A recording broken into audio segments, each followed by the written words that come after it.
The Power Ranger franchise as a whole is known for many things, but one thing that always stays consistent throughout every season is the crossover episodes. From the earlier seasons, where it's usually the passing of the torch, or on a more random note, seeing the Ninja Turtles in space, to the later seasons, where it's usually the previous season teams partnering up with the current team. There's one crossover episode in particular that just blows all the other ones out of the water, and in my own opinion, it's the greatest crossover episode in all of Power Rangers. I'm of course talking about the 10th anniversary special, Forever Red.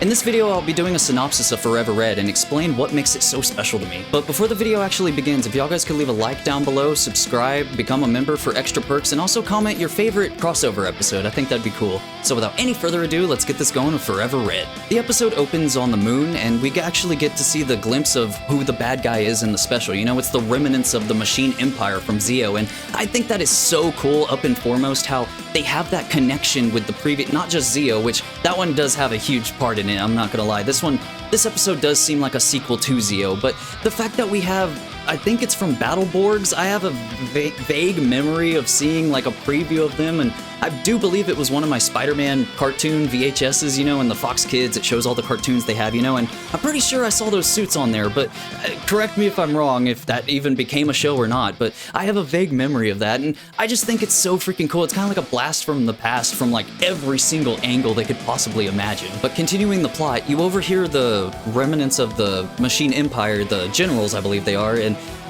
you see a hooded figure off in the distance up on a hill spying on them, you know? And when he removes his hood, the grand reveal that it's Andros from in space, and that, I'm gonna try not to say it's like freaking amazing every single time I talk about something, but I love that, man. The callbacks, the attention to detail, man, we're gonna get more into examples of that, but I just love that. So Andros, after seeing them, understands that, hey, he has to contact people on Earth to warn them, and right after he does that, when he gets up, a rock falls, causing kind of a, I was gonna say avalanche, but that's the snow, but a rock slide, you know, and of course they look up and see him take off, and they chase him with random space horses. Like, another thing I love about this episode is, like, when you turn your brain off, man, it is the best form of fiction you could possibly imagine. Like, one, how are they breathing on the moon? Two, why is there horses there? Three, like, there's so many things that you could actually like pinpoint and nitpick, but when you turn your brain off, man, it is so freaking enjoyable and so awesome. So random space horses is definitely a part of that category. So anyway, Andros summons his speed glider thing and takes off, able to escape the the Machine Empire. I'm gonna try not to call them Battleborgs in this video. And then we cut to Bulk and Skull that's in this, I'm not familiar, I don't quite remember where we last left off with them. I'm not gonna lie, they're not my favorite characters, but here, like, when you have small doses of them, it works, man. But it is really, really enjoyable to see Bulk and Skull return again. But they get a phone call, and they bring it to this one mysterious man. It's Tommy. Like, let's be real here, man. Like, we all kind of knew it was going to be coming. He is the ultimate Ranger, not just Red Ranger, you know? So I think that's so freaking cool how we get again, the references from previous Power Ranger seasons. We get Bulk and Skull is there, Tommy is there, Andros is there, like, many more coming in the future. But then as soon as he grabs the phone, you're not able to see him. You just see, like, the early 2000s spiky gelled up hair. And then it cuts to the Wild Force, because this is a Wild Force episode. I don't know if I addressed that at the beginning. But it cuts to them, I'm assuming they're done training or something. They're outside next to a park bench, you know, and then Carter freaking Grayson, man, one of my favorite Red Rangers of all time, shows up in the freaking yellow Jeep from the season. That's another thing I have to address is we're gonna get to the actual hangar talking about the other vehicles, but the fact that they actually have the vehicles that they used from previous seasons, like, they didn't have to go that hard in the attention of detail. I always say, like, enjoy the little things and, like, pay attention to detail and stuff, and this episode knocks that out of the park, man. It checks off all the right buttons, and just seeing Carter Grayson in the Jeep, man, it fills me with so much nostalgia. But anyway, he goes and recruits Cole because he's the Red Ranger. I mean, I don't know why they actually had to have Red Rangers. I'm gonna be real, Taylor was right there. She is arguably the better Wild Force Ranger in my opinion, but anyway, Cole gets recruited and they go to the aircraft hangar thing where he gets to get introduced with the rest of the Red Rangers. And one thing I absolutely love is, again, it's attention to detail, you know, where you see Cole get out with Carter, and he immediately recognizes Wes and Eric from Time Force because they already had a crossover episode. And again, man, that is fantastic. Like, it is beautifully done and executed in the most perfect way, in my opinion. And we get to see them, like, catch up, kinda, you know, just like, you know, they're familiar with each other, so they're kind of more buddies with each other. And I love, again, the same reason that I said it's like just a blessing to see Carter again. It's a blessing to see Wes and Eric again, man. They are, I keep saying it, I know I'm gonna say that for every single Red Ranger in this video, but they're one of my favorite Red Rangers, man, and I just love seeing them return. And the fact that you have Wes with the red bidet, not bidet, the red fancy hat thing, you know, that Eric usually wore, but since Wes is the leader of the Silver Guardians now, he has the hat. So again, it feels like they weren't just like cut off and then picked up for this episode. It actually felt like they lived their lives, you know? They were like real characters living in their world. It just so happened that, like Cole, they get called to a mission where all of them have to join forces, and it is freaking awesome, man. But after Wes, Eric, and Cole get acquainted again, you see Andros come up and just like, oh, and this is also, he says his real name, but I'm just gonna call him TJ, you know, because that's what he wants to be addressed as. But TJ comes out of his car, and again, man, you didn't have to have the car, and I don't know if it's the exact same car, but it's a red car, man. It's close enough. Like, you have like Carter's Jeep in the background, you have TJ's car, you have the Silver Guardians van, dude. Like, it's so freaking cool. And I know I'm kind of hung up on the cars, but it ties into the attention to detail, man. Like, every single thing, every scene that you see, everything in the background is some sort of callback, or like just the little finer things, like the attention to detail. I keep harping about it, man, but it is so important to me, and this episode does it perfectly. When TJ walks up to the rest of the Rangers, Andros says that they've all been summoned by a veteran Red Ranger, and right when that happens, Tommy turns the corner and walks into the building, and Cole, ultimately being the new guy, is just like, who's that? And TJ has to explain to him who Tommy is, you know. He's like, I think he actually says verbatim, he's a legend, you know. So Cole asks how they're gonna get to the moon, being the rookie and being an Earth Ranger, you know, not experiencing space or Lost Galaxy at all, you know. So Andros says, oh, we have the Mega Ship Mark II, and it cuts to the big reveal of what spaceship they're gonna use, and Andros explains that it's the fastest spaceship in the galaxy and stuff, and it gets you hyped, man. It gets you so hyped. Add another vehicle to the attention to detail list, you know? So Tommy explains that they don't have to do this, but obviously, all of them being Red Rangers, they take the mission with pride. But as soon as they're fixing to take off, Andros asks, hey, I thought there was another Red Ranger from Earth, Jason being the one he's talking about, you know? And Cole hears a motorcycle in the distance, and he's like, guys, come on. And I keep saying the big reveal, but there's so many freaking big reveals, man. There's 10 Red Rangers in here. But then you hear the motorcycle, you see him pull up, man. He's like, you didn't think you guys were gonna do this without the original Red Ranger, do you, man? It's so cool, man. The OG Red Ranger, Jason, coming, and the fact that, like, he also ties into Zeo being the Zeo Gold Ranger and being acquainted with Tommy already. It's just, like, the chemistry, man. I keep doing this because it makes, like, just the perfect yin-yang bubble, man. Like, everything coexisting in this episode is just to die for, man. It is perfect on so many levels. So anyway, Jason walks up to Cole and he's like, you must be the new guy, and Cole has to wipe his sweat and everything, and he's like extremely nervous. He blows it dramatically. But Jason didn't seem to mind. He keeps looking at the other Rangers. He's like, some of you I met and some of you are new to me. And again, it's just so cool having that, like, yeah, he did meet some of them and he doesn't know some of the newer ones. So one thing I absolutely love to finish off the scene is like the slow motion epic dab of friendship, man, from Jason and Tommy respectively. You know, it's just so cool seeing them reunited, and every single time I see them get reunited, man, it feels so freaking good, exactly like the song. But anyway, right after they do the dab of friendship, man, it's like the slow motion walk where all of the Red Rangers, except -2, you know, they'll show up on the moon, but all of them in the line slowly going to the spaceship and taking off, man, it's to die for, dude. Everything about that scene is just so freaking awesome. And then it cuts to the Machine Empire, or what's left of it, and one of the generals is explaining that they're gonna use the Serpentera Zord, that's Lord Zed's sword from Zeo. They're gonna use that to ultimately bring justice to the Machine Empire, you know? They felt a little bad at what happened to Zeo, I can imagine why. So after the general explains what the Machine Empire's goal ultimately is, you know, seeking revenge, it cuts to the different planets and everything, and then we get a shot of the Quasar swords just resting where we last saw them, and another grand reveal. You have Leo grab his and take it out of the stone, and he's gonna join the fight, obviously. He has to, man. He's one of the original Red Rangers. So then after the Leo reveal, it cuts back to the Mega Ship version 2, where we get to see all of them walking into the briefing room, where we get to see Alpha again, man. It's kind of like Bulk and Skull and everything. It's a blast from the past. I don't care if it's just fully nostalgia bait. Like, I really do not care. When you're in the moment and you're watching it and seeing all these characters return in one freaking, I almost said movie, but in one episode, it's something special every single time. And like I said, and I'm gonna keep saying it throughout this video, this Forever Red, man, it does it perfect in my opinion, and it is so freaking cool. So during the briefing, Tommy and Jason go back and forth of what the Machine Empire is planning to do. They're gonna use Lord Zed's sword, the Serpentera, and ultimately destroy Earth with it. They have enough power with that Zord to destroy Earth, so they have to stop them on the moon at all cost. The next scene, we cut to the Machine Empire generals walking down seemed like a Earth building on the moon, but I guess that's where the Space Horses are.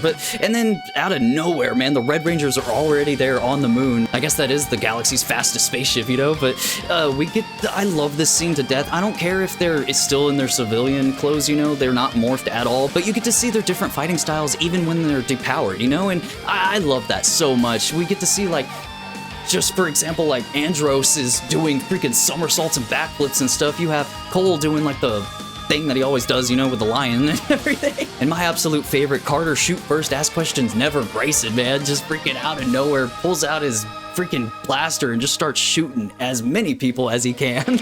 As all the Red Rangers are fighting the goons, you know, the lackeys, the general of the Machine Empires go and try to activate Serpentera, you know, they're gonna keep doing their mission that they were here for, and Cole follows them and tries to stop them by shouting, hey, like, stop, for some reason, but ultimately it works.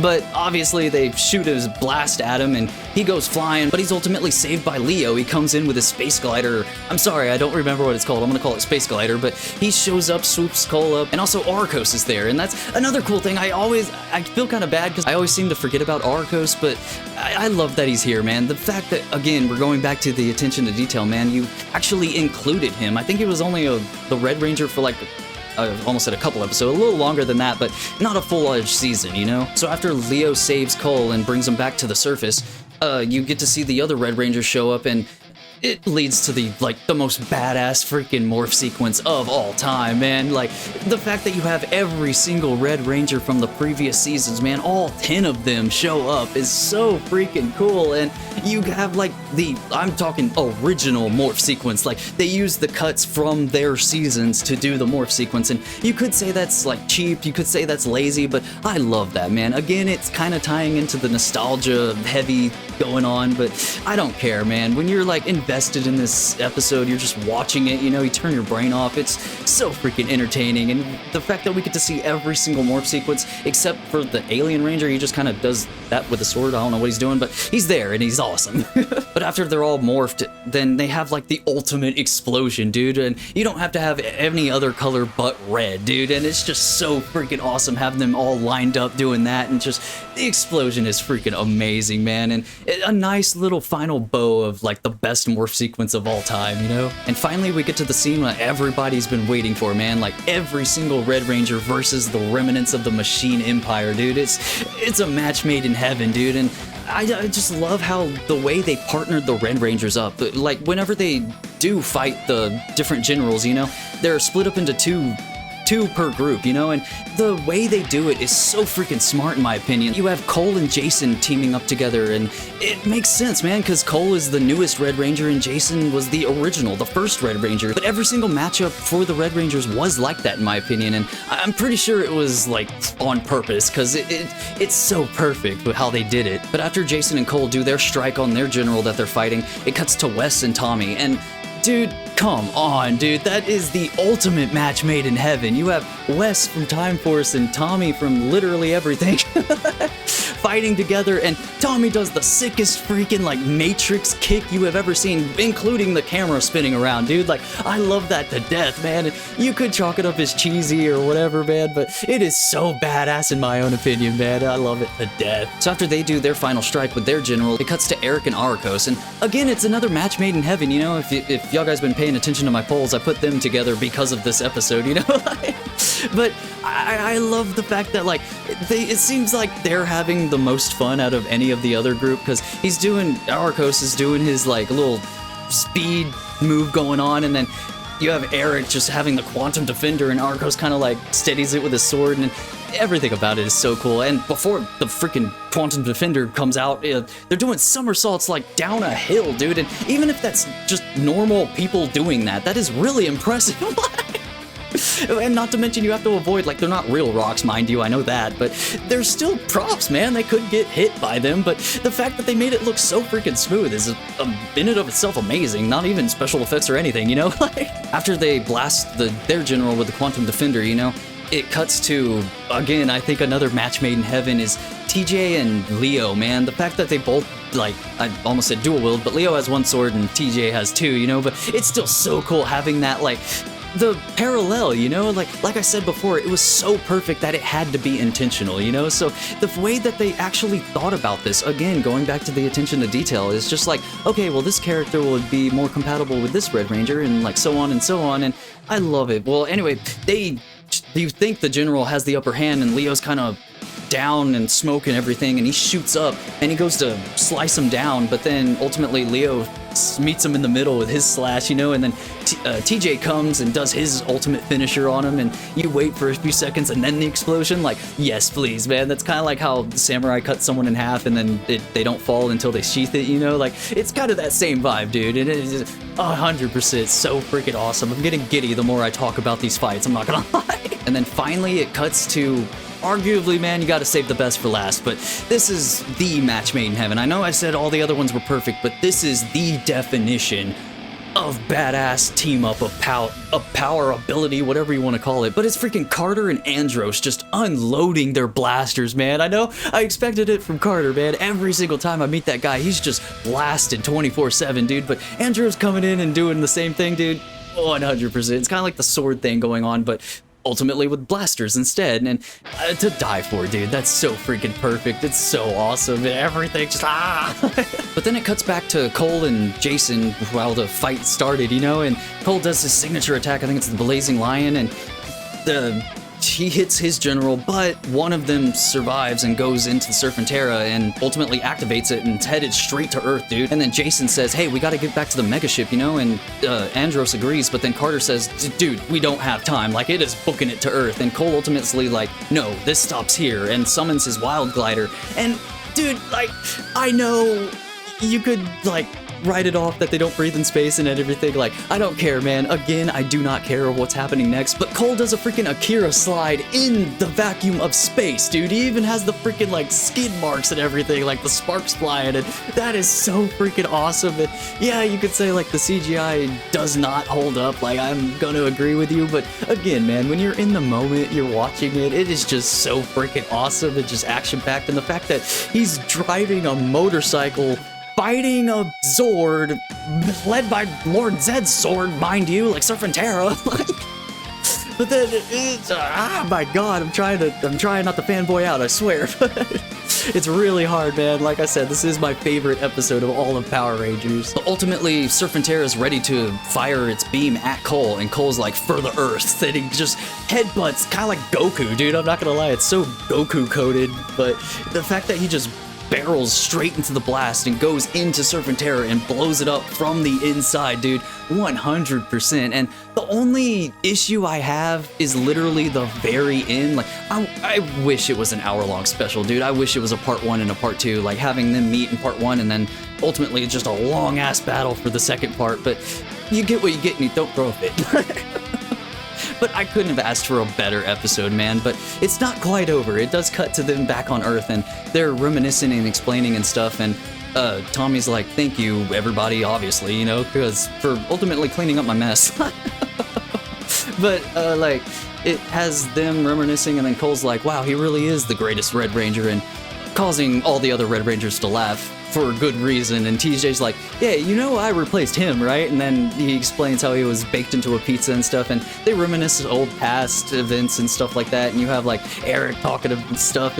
I love it, man. I love the fact that like you make them feel real. I know I said that previously in this video, you know, but it's coherent throughout the entirety of the episode, man. You have the attention to detail, like the fact that you have them feel alive. Like, I know they're just characters in a TV show, but this episode and a lot of other episodes like it, mind you, they have that like extra oompage, you know? It's like kind of like I had that problem with the newest Spider-Man movie, you know how the other two previous Spider-Mans show up and it's so cool, it's like fanfare and stuff like that, you know, but it seems like they didn't live in between movies, you know? It kind of like their life just stopped and then their life began when the movie started. Like, this did it flawlessly, dude. Like, yeah, I actually felt like they were living, and ultimately everything else about this episode, I have to chalk it up like perfect, 10 out of 10, 100% on my score. Like, I know this is subjective and it is my opinion at the end of the day, but how can you beat this, man? It is so freaking awesome. And the fact that not a lot of other crossover episodes or even like anniversary episodes has every single minus the alien one, but every single human Red Ranger is there, like legitimately there. They don't have to hide them by not taking off their helmets or anything. Like, they're demorphed at the beginning, they're morphed at the end, and I love that to death, man. But I'm gonna stop babbling here or I'd literally be talking about this episode forever, man. Like, I love this so much. It's the only episode of Power Rangers I actually bought on my Apple account a long ass time ago, you know? It means something very, very special to me, and I really hope it makes y'all guys feel special or something, and I highly suggest giving it a watch if you haven't. But if you watch this video, chances are you've seen it, you know? But I need to address another thing, is that like I'm doing a poll to find out who the most favorite Red Ranger is, and I think if y'all guys could contribute and stuff, that would be really, really cool, you know, actually getting to the bottom line of who is the ultimate Red Ranger, who is the fan favorite. So I really hope y'all guys contribute that. And also, if y'all guys want to know my dream team that I made, you could check that out in the video here.